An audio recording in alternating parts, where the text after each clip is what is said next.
Please. In the morning. Hello, ladies and gentlemen. Welcome to another edition of Breaking Badger News. I'm back after what seems to be more than a week. God, it's just these days go by way too quickly.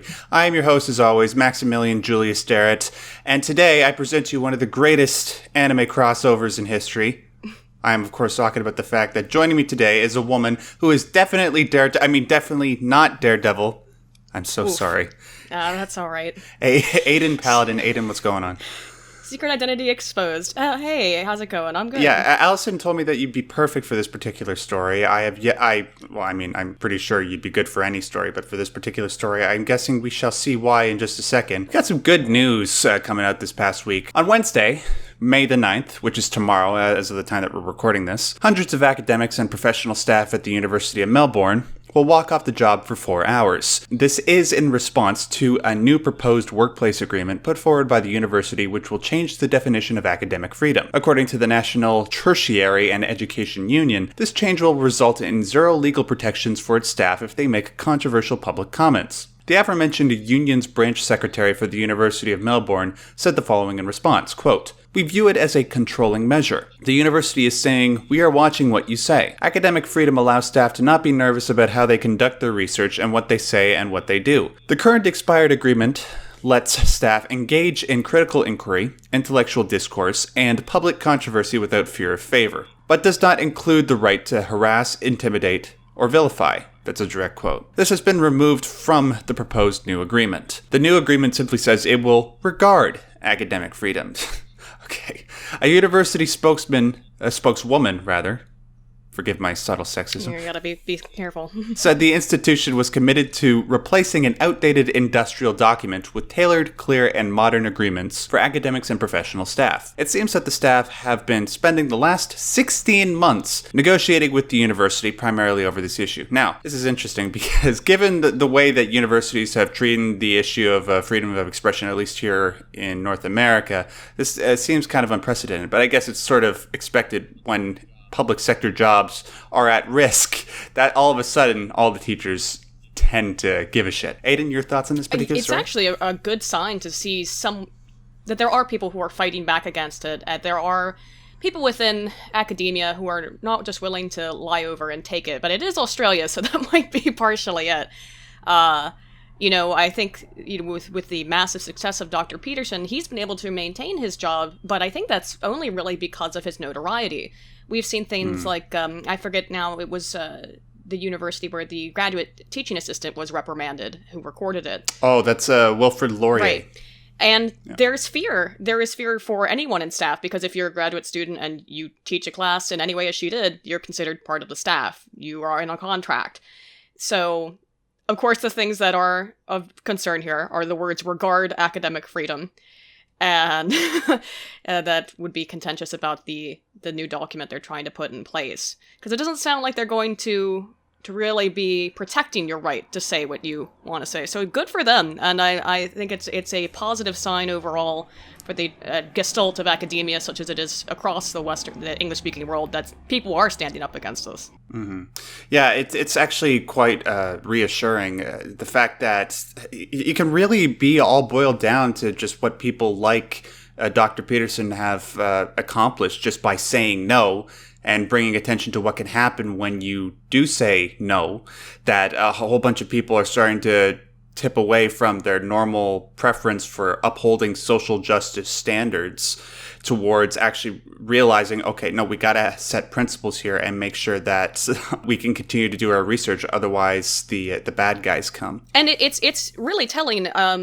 Just, there are a lot of people in academia. It's not as completely awful as it would look like, as you would get the idea of. You get a bit of a cultivated worldview when you follow people like Real Peer Review on Twitter, and they just pull out these absolutely absurd critical cultural articles, and it seems that everyone in academia is engaged in just the exact same type of thinking. I remember I had a conversation in hushed tones at a bar, and actually lowered voices with two of my professors about Anita Sarkeesian.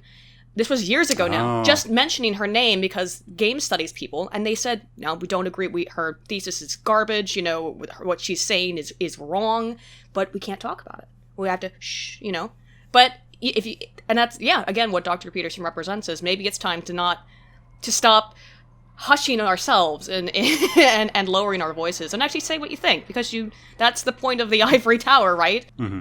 Well, the point of academia. Yes, exactly. If you happen to actually work in academia, you can sort of be that hero in question. If you all you have to do is just stand up and say no. And to quote the aforementioned Dr. Peterson, see what happens when you actually stand up for what's right. And yeah, that's actually really, really lovely. A really lovely thing to hear from you, because, like you said, it can't just seem completely dire with all the negative news coming out about universities. But we gotta keep in mind that real liberals do exist, where their primary principle that guides their action is their desire for free speech and to make sure that even speech that they don't like is upheld. But unfortunately, yeah, it's just the progressive bureaucracy and the progressive atmosphere that surrounds them that's sort of suppressing their desire to speak up. But as more and more people do this, hopefully things will actually take a turn for the better. And given a lot of good news that we've been hearing over the last few weeks, I'm actually quite optimistic for the first time in a while, thankfully. Yeah, it's a push in the right direction. And I think that it because it's reached a boiling point.